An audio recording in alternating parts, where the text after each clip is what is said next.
안녕하세요. 원주청년관장 이면호 목사입니다. 오늘 나누고 싶은 내 인생의 책은 전쟁은 여자의 얼굴을 하지 않았다란 책입니다. 저자 스베틀라나 알렉시에비치는 이 책으로 2015년 노벨 문학상을 수상합니다. 스베틀라나 알렉시에비치는 1948년 우크라이나에서 태어났고 벨라루스에서 저널리스트로 활동하고 있습니다. 저자는 소설가도 시인도 아니지만 목소리 소설이라는 다큐멘터리 형식의 글로 자기만의 독특한 문학 장르를 만들었습니다. 2017년 5월 한국을 방문한 저자는 고통을 전달하는 것은 힘겹지만 작가로서 견뎌야 할 일이라고 했습니다. 이 책은 제2차 세계대전 당시 독일과의 전쟁에 참전했던 소련의 200여 명의 여성들을 수십 년이 지난 후 단연간 인터뷰에 모은 이야기를 소설 형식으로 쓴 책입니다. 1983년 이 책이 집필을 끝냈지만 2년째 계속되는 출판사의 거절 이유는 전쟁이 너무 무섭게 묘사되었다는 것, 지나치게 사실적이라는 것, 선도적이고 지도적인 공산당의 역할이 없다는 것, 영웅적인 소비에트 여성들에게 찬사를 돌리지 않고 그들이 고뇌에 주목한다는 사실 때문에 비난을 받았고 출판 허가를 받지 못했습니다. 소위 출판 검열로 지연되다가 1985년 출간하게 됩니다. 이 책은 독일의 침략전쟁에 맞서 싸운 여성 전사들의 이야기지만 영웅담이 주제가 아닌 여성의 눈으로 본 전쟁의 비극과 상처를 여성의 기억으로, 여성의 목소리로 들려주는 책입니다. 자동소총병으로 참전했던 여성은 그때의 상황을 이렇게 기억하고 있습니다. 내가 전쟁터에서만 예뻤다는 게 너무 안타까워. 그곳에서 내 인생의 가장 빛나는 시절이 지나가 버렸어. 다 타버렸지. 그리고는 순식간에 늙어 버렸어. 어떤 보병은 아름다움은 여자를 여자로서 존재하는 이유였다며 관 속에 누워있는 어린 병사를 이렇게 회상하고 있습니다. 그 아이가 죽어서 관 속에 누웠는데 그렇게 예쁠 수가 없는 거야. 꼭 어여쁜 신부 같더라니까. 전쟁의 포연 속에서도 한 병사는 당연히 사랑도 있었지. 사랑 없이 살 수 있는 사람이 있을까? 하나님은 총을 쏘라고 사람을 창조하신 게 아니야. 서로 사랑하라고 만드셨지. 인터뷰가 끝나면 그녀들은 심장약을 먹어야 했고 구급차에 실려가기도 했습니다. 40여 년이 넘는 세월 동안 봉인된 침묵이 모두 해제되며 아우성친 것입니다. 지난 6월 우크라이나를 향한 러시아의 일방적인 침략으로 전쟁이 지속되고 있습니다. 독일이 침략할 때는 소비에트 연방의 일원으로 같은 조국을 위해 피를 흘렸던 이들이 이제는 누구를 향해 총구를 겨누고 있는지요. 참혹한 전쟁의 가장 큰 피해는 어린아이, 노약자, 여성들의 몫입니다. 러시아군 점령지에서의 전시강간 피해 사례, 피란길에 오르며 콘돔과 과일을 먼저 챙긴다는 여성들의 가슴 아픈 이야기, 민간인을 향한 집단 학살도 21세기를 비웃듯 대명천지에서 일어나고 있습니다. 우리가 과거의 전쟁으로부터 교훈을 배우지 못하고 21세기에도 여전히 더 큰 파괴와 증오와 광기의 전쟁이 벌어지는 오늘의 이 현실을 어떻게 설명할 수 있을지 답답합니다. 카인의 DNA는 지울 수 없는 인간의 형벌인가요?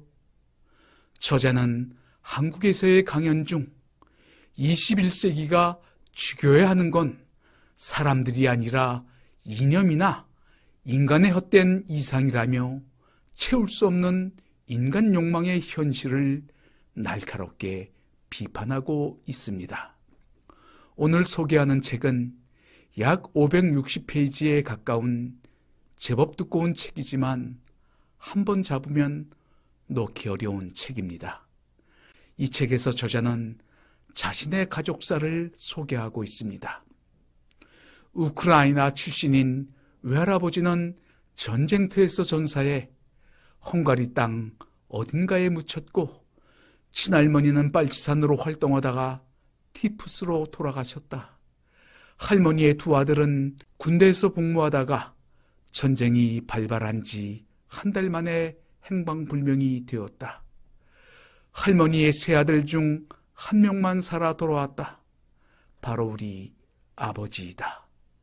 가슴 아픈 가족사입니다. 저자는 우리는 전쟁이 없는 세상을 알지 못했다. 전쟁의 세상이 우리가 아는 유일한 세상이었고, 전쟁의 사람들이 우리가 아는 유일한 사람들이었다. 그런데 다른 세상 사람들은 정말 존재하기나 했던 걸까?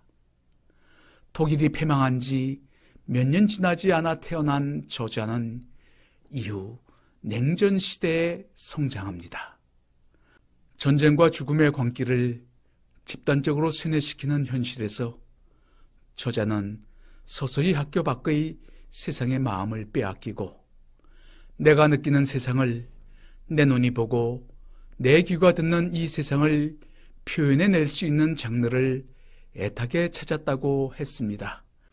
저자는 지금까지 수많은 전쟁의 이야기는 남자들의 목소리가 들려준 이야기, 남자들의 언어로 쓰인 전쟁의 이야기지 여자들의 전쟁 이야기가 아니라고 합니다. 여자의 전쟁에는 여자만의 색깔과 냄새, 여자만의 해석과 여자만이 느끼는 공간, 그리고 여자만의 언어가 있다고 했습니다. 저자는 그 혹독한 전쟁에 참여했던 여성들, 지금은 평범한 할머니들인 그녀들의 이야기를 기록했고 그녀들의 목소리를 녹음했습니다. 당시 이야기 몇 가지를 소개하겠습니다.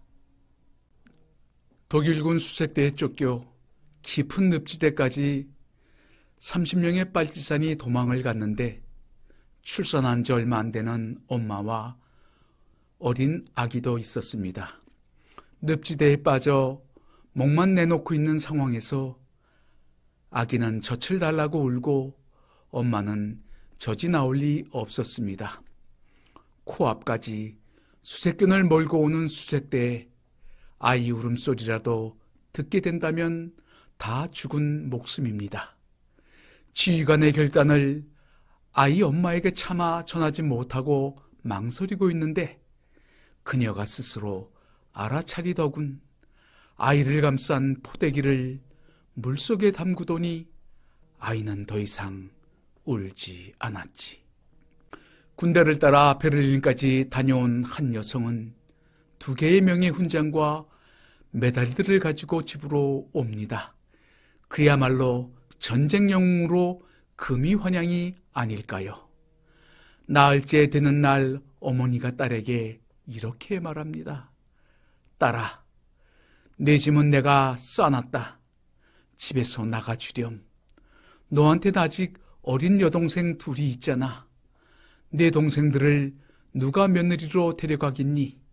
내가 4년이나 전쟁터에서 남자들이랑 있었던 걸 온 마을이 다 아는데.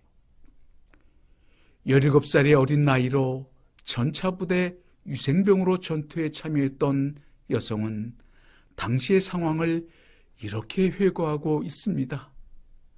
불탄 군복바지와 불타버린 2팔, 역시 타버린 얼굴을 봤을 때 나는 정말 놀랍게도 나는 울지 않았어. 눈물을 잃어버린 거야.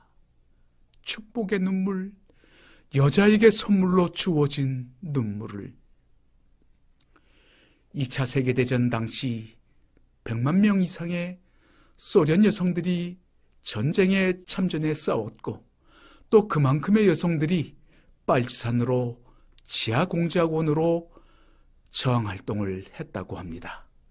통신병이나 유생병은 거의 여성이었고, 소총수, 저격병, 전차병, 포병대원, 항공기 조종사 등 모든 분야에서 활약했습니다.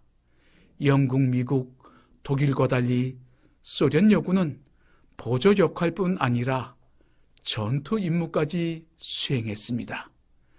여성은 전쟁에 참여하지만 전쟁은 결코 여성의 얼굴을 하지 않았습니다.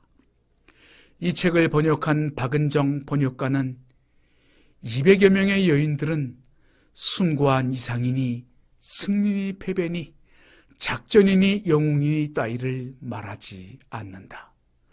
전쟁이라는 참혹한 운명 앞에 선 우리네 삶의 이야기를 들려줄 뿐이다. 여인들은 전쟁에서도 여전히 철없는 소녀였고, 예뻐 보이고 싶은 아가씨였고, 자식 생각에 애간장이 타들어가는 엄마였다. 이 책을 읽으면서 인상 깊은 구절은, 그 일을 떠올리는 건 끔찍하지만 그 일을 기억하지 않는 게 더 끔찍하거든. 시청자 여러분, 무거운 주제의 책입니다. 그러나 회피하기보다는 직시하고 싶습니다. 지구촌 곳곳에 고귀한 생명을 빼앗는 탐욕과 테러, 살인, 약탈의 전쟁이 여전히 지속되고 있습니다. 국제정세뿐만 아니라 남과 북의 대립도 심상치 않습니다. 내 안에서 깨어나는 분노와 자각, 타인의 고통과 눈물에 대한 연대는 문제 해결을 위한 작은 발걸음이 될 것입니다. 오늘의 이 현실에 눈을 감지 않는 용기가 필요합니다. 성경에 기록된 이사야서 2장 4절의 말씀을 읽으며 이 땅의 평화를 위해 기도합니다. 그가 열방 사이에 판단하시며 많은 백성을 판결하시리니 무리가 그들의 칼을 쳐서 보습을 만들고 그들의 창을 쳐서 낯을 만들 것이며 이 나라와 저 나라가 다시는 칼을 들고 서로 치지 아니하며 다시는 전쟁을 연습하지 아니하리라. 감사합니다.